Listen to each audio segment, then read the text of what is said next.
저출생 관련 부서가 한국 정부에 생겼다고 합니다. 그런데 그 저출생 부서에 대해서 지금 전시를 앞두고 여러 책들을 한번 읽어보려고 합니다. 절반 세대가 온다라는 책이 현암사에서 나왔어요. 그리고 한국일보 기획이고요. 사실 저도 자녀가 한 명도 없기 때문에 이 저출산에 대한 내용이 남일 같지는 않은데요. 사실 저는 2015년도에 자녀가 없어서 이혼한 케이스예요. 자녀가 있었다면은 굳이 이혼을 안 했을지도 모릅니다. 자녀가 없어서 부부 사이에는 더 이상은 이제 끝이구나라는 생각이 들 때가 있잖아요. 그런 의미에서 이혼을 했기 때문에 저에게 재혼은 저출산의 한 명인 일원으로 벗어나는 입장이었는데 지금 7년이 지난 지금까지 아직도 혼자였기 때문에 이 저출산에 대한 내용의 토픽이 굉장히 조금 관심이 가는 부분이 있어요. 근데 대부분 내용을 보면은 부동산 가격 때문에 못한다, 돈이 없어서 못한다, 그런 위주의 내용이 보통 많더라고요. 그래서 혹시 이런 여러 책들에 나와 관련된 문제의 해결 방법이 뭔가 숨어있지 않을까, 이들이 말하는 내용 중에 나에 대한 문제 해결 방법이 이곳에 있지 않을까라는 생각에 물론 남자를 만나야 뭐 하겠죠. 그만큼 매력이 없다는 얘기도 되지만 어쨌든 저출생 정책은 2006년부터 280조 원을 쏟았다고 합니다. 어떤 나라보다도 더 많이 쏟았다고 해요. 지금 카페에서 읽고 있는데 카페 음악 소리와 이런저런 소리가 조금 들어가죠. 지금 이 책에 따르면 이 책은 한국일보에서 만든 책인가 봐요. 그리고 많은 한국일보와 관련된 사람들이 만든 것 같은데 근데 대부분 이 저출생 정책을 남자들이 보통 하는 경우가 있고 또 여러 계층에 분포하는 사람들의 문제를 통합하지 않고 하는 경우가 있어서 물론 대부분의 다수의 사람들이 꼽는 문제는 부동산이 될 수 있겠죠. 부동산, 저처럼 예수돌림 당한 사람이 부동산을 안 갖고 있어도 살 수 있게끔 만들면 부동산 값은 내려갑니다. 근데 건설사들이 가만두지 않았죠. 어쨌든 지금은 제 주변에 건설사는 없는 것 같지만 그런 식으로 돌아가는 이상 한국의 집값은 떨어지기가 쉽지가 않아요. 어차피 부동산 보는 사람들의 시각이 돈으로 뭉쳐있기 때문에 어쨌든 월세 시장으로 변하면 부동산 값이 잡히기도 합니다. 저는 부동산에 저의 대부분의 자산이 있는 사람으로서 집값이 떨어지면 저는 손해죠. 그럼에도 불구하고 이 저출생 이 내용을 정부에서 적극적으로 신문에 내는 어제장가 매경에 그 기사가 났어요. 원래 있었는데 제가 처음 봤을 수도 있죠. 저의 이야기를 하기보다 책을 한번 보겠습니다. 출산율 합계 출산 추이가 있네요. 1970년부터 2020년까지의 내용이 있습니다. 1970년부터 2020년까지 101만 명, 70년에는 101만 명이 있었는데 쭉쭉쭉 내려와서 출생아 통계가요. 2020년에는 25만 명이 되네요. 101만 명에 25만 명이면 4분의 1이네요. 출산율이 4분의 1로 줄었네요. 70년대는 워낙에 사람들이 많이 태어났던 시기였고 1990년도 정도가 지금 출산율이 70만 명 정도가 되네요. 지금 카페에 손님이 저밖에 없어서 이렇게 편하게 얘기하고 있습니다. 이게 지금 출생률의 저하가 외국과 한국이 세계화되는 것과 맞물려서도 출생률 조사를 해놨네요. 이게 외국인이 지금 2000년도부터 급격하게 외국인 유학생들이 많아진 것으로 나오는데, 한국은 그냥 기본적인 경사로 떨어지다가 살짝 오르다가 외국인이 유입되면서 더 떨어지는 경향도 있네요. 그러네요. 근데 뭐 그게 무슨 상관이 있을까요? 근데 출산율 입장에서 보면은 그렇게 지표가 나오네요. 저는 출산율 저하를 이 정치랑 맞물려서, 정치랑 부동산, 의료는 제가 잘 모르겠고, 정치 부동산과 맞물려서 그 중심에 돈벌이를 하는 사람들, 그리고 주식으로 돈벌이를 하는 사람들과 맞물려 있다고 생각해요. 밈이 큰 사람들이 결혼 안 하고 아이를 안 갖고 있으면은 그만큼 젊은 세대, 그 사람들의 밈과 관련된 사람들의 세대에 출산 저하가 일어나는 일이 있다는 걸 나중에 깨달았어요. 근데 사실 저는 자녀가 없어서 자녀를 갖고 싶어서 이혼했기 때문에 그거를 놀림거리로 삼는 아티스트 지망생들이 있었습니다. 아직까지도 제 주변에는 아티스트 지망생들이 스토킹을 하는 사람들이 있어요. 그 사람들은 저의 모든 일거수일투족을 놀림거리로 삼아서 제가 일상생활을 못하게끔, 그래서 저를 좀 매장시켜서 이용한 것을 자신들의 피처럼 빨아먹는 그런 류의 사람들이 일부 있습니다. 그런 류의 사람들한테 타겟당한 적이 있었는데요. 그런 류의 사람들한테 타겟당하면 초이스맘이 일반화되면 그런 류의 사람들은 사라집니다. 네, 초이스맘. 그래서 제가 그거를 계속해서 말했는데, 사유리가 TV에 나올 때부터 계속해서 말했는데, 한국 사람들은 초이스맘에 대해서 굉장히 부정적인 것 같아요. 제가 여기저기 알아봤지만 한국에서 초이스맘을 하려면 배우자나 그 동성연애라도 하고 있어야 된다. 사실혼 관계라도 있어야 된다. 뭐 그런 식으로 밖에 알지를 못했어요. 그래서 나 같은 사람들은 한국에서는 아이를 낳을 수가 없구나. 외국에 중국 같은 경우 한국보다 굉장히 더 보수적이라 그래요. 중국 같은 경우는 초이스맘에 대해 한국보다 더 보수적이라고 합니다. 근데 중국의 한 여자가 굉장히 이슈가 됐는데 사는 곳하고 보여주는 거 보니까 굉장히 갑부집 딸인가 봐요. 근데 그 사람이 초이스맘을 해외에 나가서 해서 온 사례가 굉장히 이슈가 돼서 그래서 지금 방송에 나간 적이 있어요. 제가 그걸 보고 그러면 우리나라도 해외에 나가서 초이스맘을 해오면 나같이 배우자도 없고 파트너도 없는 사람이 가능할까? 사회적으로 가능할까? 뭐 그런 생각도 해본 거죠. 사유리 같은 경우는 국적이 일본이었고, 그래서 일본에 가서 해오는 게 가능했고, 그렇죠? 사실 저처럼 자녀를 갖고 싶어 하는 게 굉장히 간절한 사람도 지금 제 나이에 이 지경이 되면은 아이를 낳지 않을 결심을 하게 되기도 합니다. 포기하는 거죠. 그런데 젊은 사람들은 여러 가지 상황에 따라서 아이를 낳지 않은 결심을 하는 경우가 굉장히 많나 봐요. 아이를 낳지 않을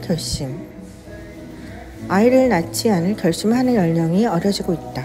결혼, 출산, 임박에 본격 시달리기 시작하는 30대 초반 여성보다 2002년 전후 출생자인 20대 초반 절반 세대가 더욱 강력하게 출산을 보이콧으로 하고 있다.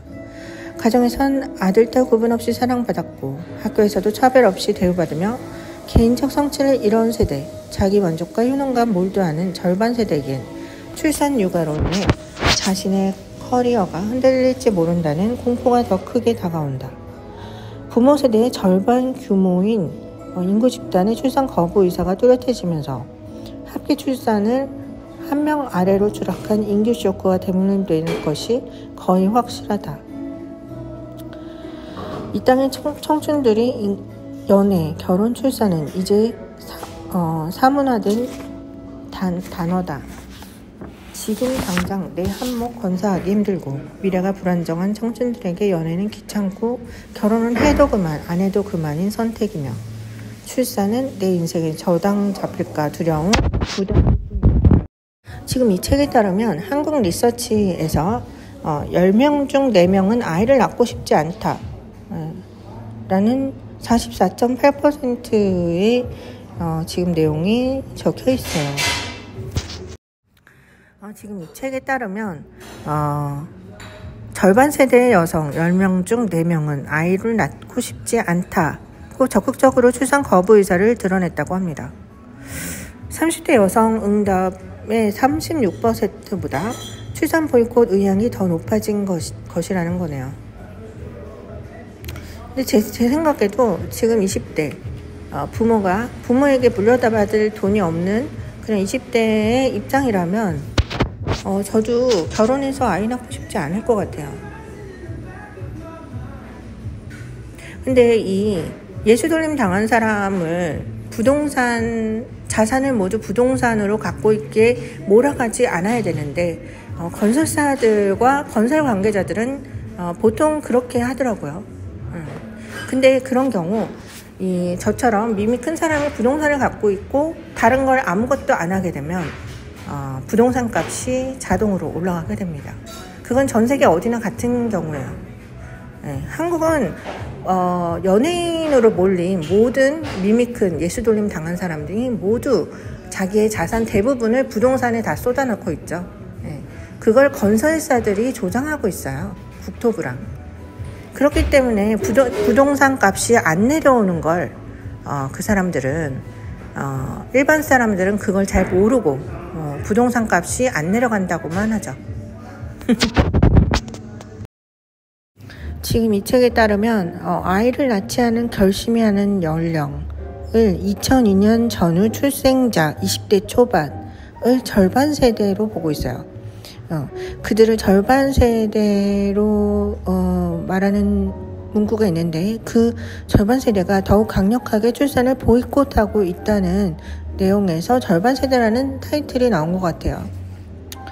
이들이 그 출산을 보이콧하는 이유가 부모 세대가 어머니가 경력 단절이 되는 그리고 아이를 가지고 가정을 가지는 데 있어서 그것으로 모두 자신이 쌓아온 커리어가 무너지는 그러한 공포에 대해서 그 공포를 통해서 아이를 낳고 싶지 않다라는 결론을 내린 절반 세대 여성이 10명 중 4명이라고 합니다. 그런 통계가 있네요. 이거는 20대들을 에게서 나온 내용이고 그리고 3포 세대에 대해서도 얘기하고 있어요. 결혼, 연애, 출산을 포기한 집단. 그 단어가 나온 지 12년이 됐대요. 결혼을 하지 않는 것이 좋다라고 대답한 사람이 63% 과반을 넘긴 세대도 있다고 합니다. 이 책은 절대적으로 결혼을 안 하고 그런 저출산을 위주로 조사한 결과이기 때문에 그거 위주로만 지금 데이터가 나와 있죠. 그리고 여기 지금 잠깐 지금 절반 세대라고 말해지는 세대의 일반적인 사생활에 대한 내용이 조금 나와 있는데요. 부모 세대에서 가능했던 단칸방 신혼집이 이 세대에서는 불가능하다는 그런 시대적 통념 그런 게 있는 것 같아요. 아무래도 SNS로 자신의 사생활이 세상에 공개되는 게 일반화되었기 때문에 더욱 그게 좀 더 심각한 문제가 되는 것 같고, 또 여기 나오는데 3천만 원도 안 되는 연봉으로 10년간 한 푼도 안 쓰면 모아도 대출 신세를 면하지 못한다. 그리고 10평대 빌라 전세를 얻어도 억소리가 난다. 등등의 금전적인 이유가 굉장히 뼈저리게 중심 내용이 되어 있네요. 사실 저도 최근에 젊은 세대와 얘기할 기회가 많지는 않지만 그들의 생각을 들으면서 좀 놀란 점이 있는데, 여기도 그 내용이 있네요. 젊은 부모를 꿈꾸는 사람이 20대의 최종 꿈인 경우도 있다. 이게 극단적으로 이렇게 결혼이 불가능한 것이 너무 현실적으로 와닿는 세대가 있기 때문에 그들 입장에서는 차라리 빨리 그 젊은 부모가 되는 것을 꿈꾸는 그 입장이 되는 경우가 있다고 하네요. 그런데 이 내용도 상당히 일리는 있는 것 같아요. 그런데 이렇게 여성들, 젊은 세대의 여성들, 절반 세대의 여성들의 결혼과 출산에 대한 입장이 이렇게 확고한데, 그런 생각에 대해서 그런 사람이 배우자로 왔을 때의 인식조사는 좀 특이하네요. 네. 절반 세대의 남성 83%가 페미니스트 성향인 사람을 배우자로 택하는 것을 부정적이었고, 같은 세대 여성 또한 안티페미니스트 성향의 배우자를 싫다고 답했다. 서로가 싫어하는 그 이성관에 대한 내용이 여기 좀 나오는 게 지금 읽고 그래서 그들이 그랬구나 라는 생각이 조금 들기는 하네요. 지금 여기서 프랑스 사례를 얘기하고 있어요. 저는 이 내용 책의 결말이, 이런 저출산 문제를 다루는 사람들에 대한 결말이 이 외국 사례를 갖고 얘기를 하는 걸 결말로 짓는 게 굉장히 오류가 있다고 생각하는데, 지금 그 세대 간의 그 생각 차이가 너무나 급격하잖아요. 이런 상황에서 외국 사례를 들어서 해결책이다라고 말하는 건 진짜 말이 안 되는 거죠. 그거는 정말 해결책이 안 되는 거고 출구가 없다는 얘기예요. 이 책의 결말은 조금 실망스럽네요. 사실 초이스맘이 일반화되면은 이 저출산 문제, 어린 세대들의 생각관념도 많이 반영이 됩니다. 이게 이 돈에 집착하는 윗세대, 일명 먹튀세대라 그러죠. 부동산으로 돈을 뿌려서 자신의 자산이 자신의 노력으로 생긴 마냥 생각하는 윗세대들의 거만함, 그런 거만하면서 생긴 아랫세대들의 고충, 이게 되려면 윗세대들이 생각을 고쳐먹어야 되는데, 저는 이 저출산 관련으로 첫 번째 단계가 초이스맘의 일반화라고 생각합니다. 그게 그러면 남자는 어떡하냐, 이렇게 얘기가 진행되는 것 같은데, 초이스맘이 먼저 시작되어야 그 다음에 남자들도 해결되겠죠. 다른 방법으로. 제가 마녀사냥과 예수돌림을 두 가지를 당해보면서 느낀 것은, 한국 기독교 사회는 굉장히 고대적이다. 굉장히 후퇴했다. 굉장히 낙후했다. 그들의 생각관념이 굉장히 뭐랄까 현대와 맞지 않다라는 생각을 들었어요. 그래서 저는 그 두 가지를 당한 이후부터는 기독교 사람들을 굉장히 혐오하는 방향으로 조금 생각이 바뀌었는데, 어쨌든 뭐 내가 혼자서 혐오해봤자 뭐합니까? 한국 종교를 가진 사람의 40%가 기독교를 갖고 있다고 해요. 기독교, 개신교, 크리스트, 그렇다고 합니다. 뭐 저도 그 때문에 천주교 세례를 받았어요. 정말 100% 그 때문에 받았습니다. 그들이 괴롭혀서 그 이유밖에 없어요. 저는. 어쨌든 지금 종교 얘기를 하는 게 아니라 외국 유럽 사례를 한국에 갖다 붙이려면 대한민국은 종교 개혁이 먼저 일어나야 된다 라는 생각도 한편으로는 드네요. 사실 초이스맘의 얘기를 제가 적극적으로 하는 이유는 물론 저의 입장에서 그게 일반화되길 바라는 마음도 있지만 그렇게 그것이 일반화되었을 때 20대, 여기서 말하는 절반 세대에 대한 그들의 부담도 많이 줄어든다는 거죠.